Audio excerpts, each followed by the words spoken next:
You ever have one of those days where you wake up, brew your coffee, and just when you think it's going to be peaceful, chaos shows up right in your own backyard? Yeah, that was me until I looked out my window and saw a full-blown frat party happening on my property.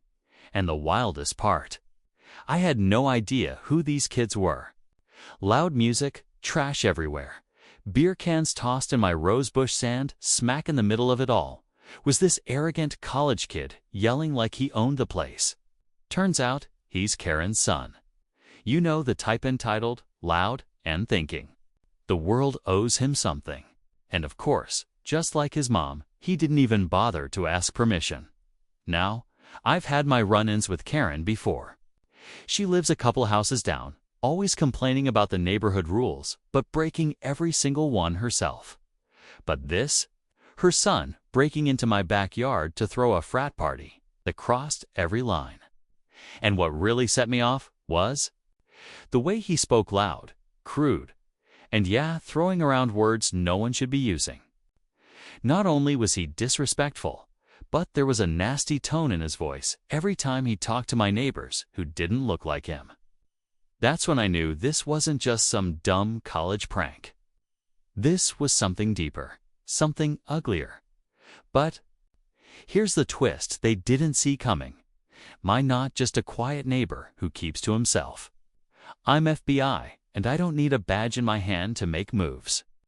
So, while they were busy blasting music and thinking they'd get away with it, I started making calls, taking pictures, and putting the pieces together. What happened next? Let's just say their little backyard bash was about to turn into the last party they'd ever forget.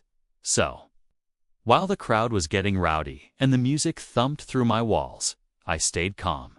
I've dealt with much worse in my line of work, but I'll be honest, seeing my peaceful backyard turned into some college frat zoo without a word of permission, that hit differently. I watched from behind my blinds as Karen's son, decked out in some cheap designer knockoff and sunglasses at night, strutted around like he owned the place. He had a drink in one hand and a Bluetooth speaker in the other, shouting orders like he was running a nightclub. People were laughing, dancing, even jumping in my pool. And it wasn't just kids from the block. These were strangers. Total outsiders. Now, here's where it gets deeper. Karen's son, let's call him Bryce, wasn't just throwing a party. He was charging people to get in. Yep, taking money at the side gate like it was some VIP event. That explains the random cars double parked down the street. What he didn't know was that a few of those guests, they weren't just neighbors fed up with the noise. Some of them were friends of mine, law enforcement, plain clothes, just like me. But Bryce didn't care who he offended.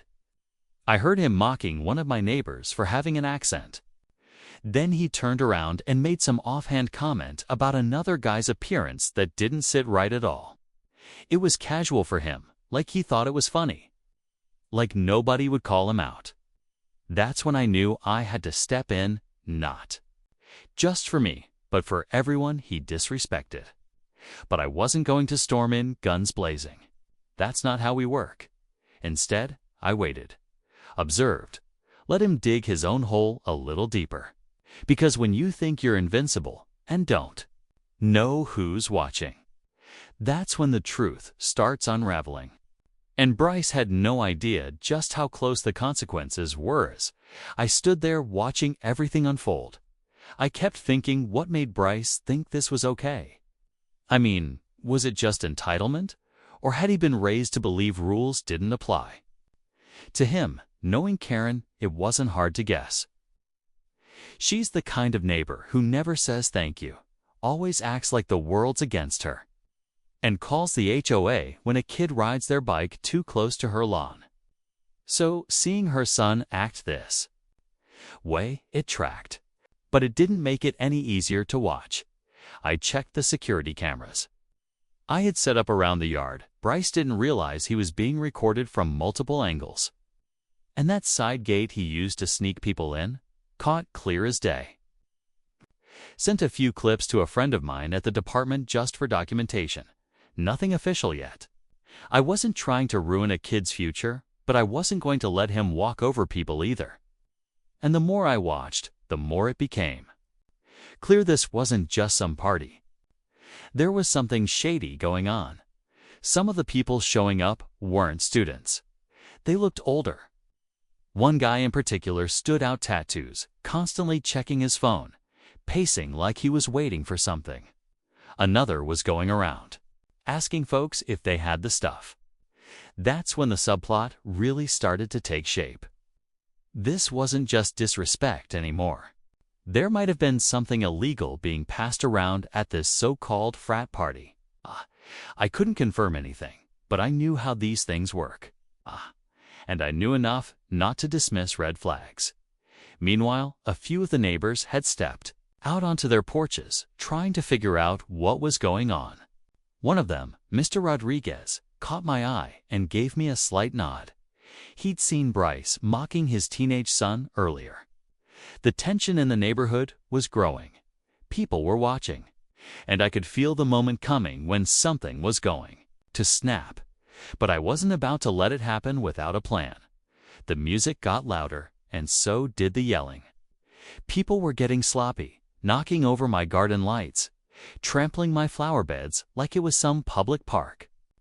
Bryce was now full-on shouting across the yard, his voice slurred, trying to impress a group of girls who looked half bored and half annoyed. I could see the signs this party was on the edge of boiling over. Some of the guests were arguing. Near the gate, others were wandering into my side yard, pulling at the locked shed like they thought there might be more booze stashed inside. I tightened my grip on the phone and watched closely. Then came the turning point. That same guy with the tattoos. He pulled something from his backpack and handed it off quickly to another guest under the tree near the back fence. It wasn't loud, it wasn't obvious, but I'd seen enough exchanges like that to know it wasn't just party favors.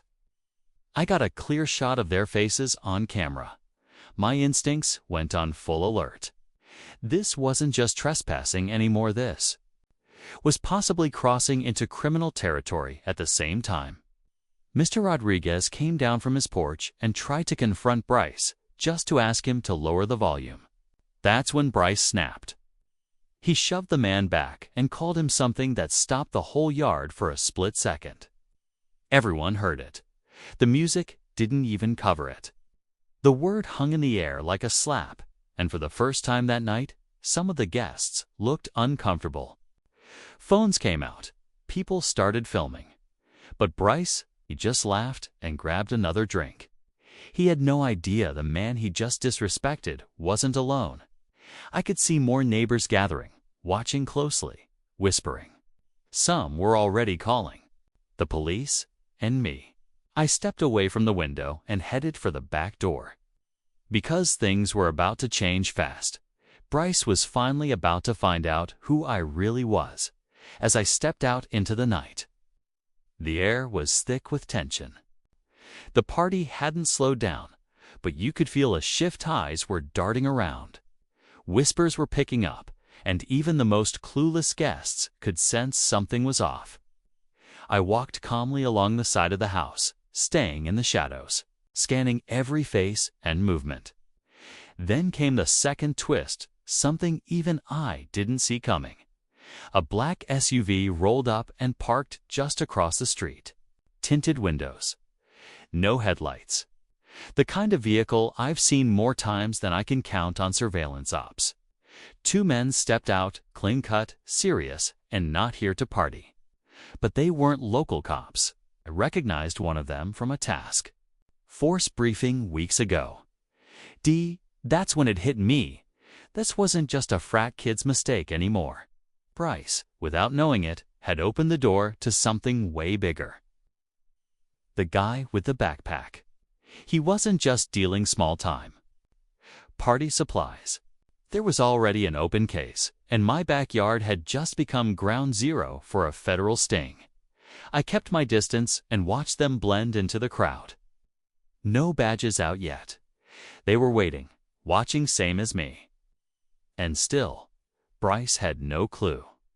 He was now trying to climb onto a patio chair to make some kind of drunken toast, slurring his words, bragging about how nobody could touch him because of who his mom was. Typical. But the irony, his mom couldn't protect him from what was coming. The neighbors hadn't left. They were still watching, filming. Mr. Rodriguez stood with his arms crossed, glaring at Bryce. A few others started to gather behind him.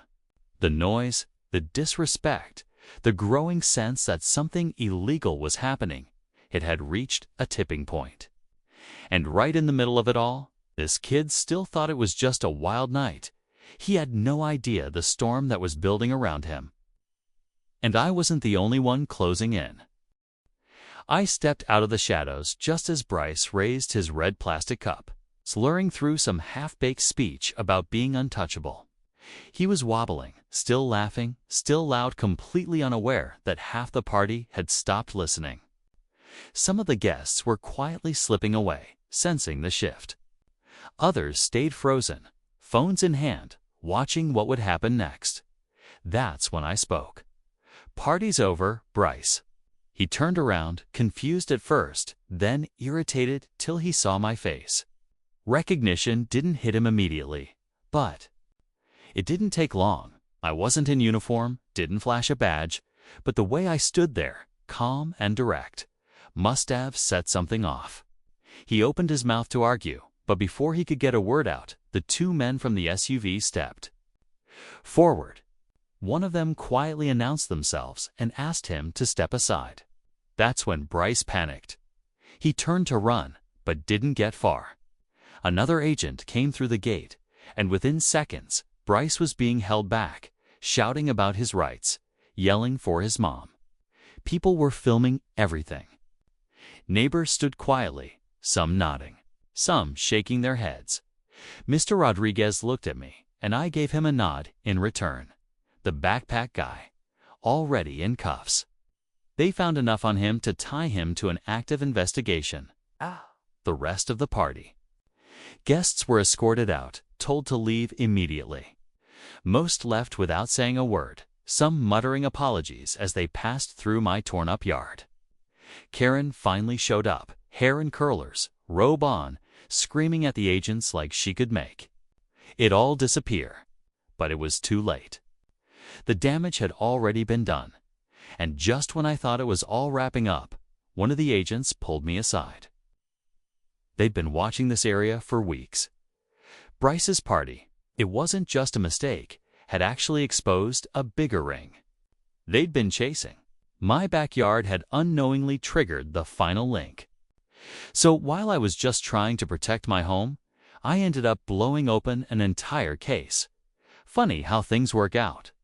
The next morning, my backyard looked like the aftermath of a storm. Plastic cups scattered everywhere, trampled grass, broken lights. But strangely, there was a calm in the air. The street was quiet. No cars lined up, no shouting. Just neighbors stepping out one by one, some giving small waves, others stopping to check in. It felt like the entire block had gone through something together.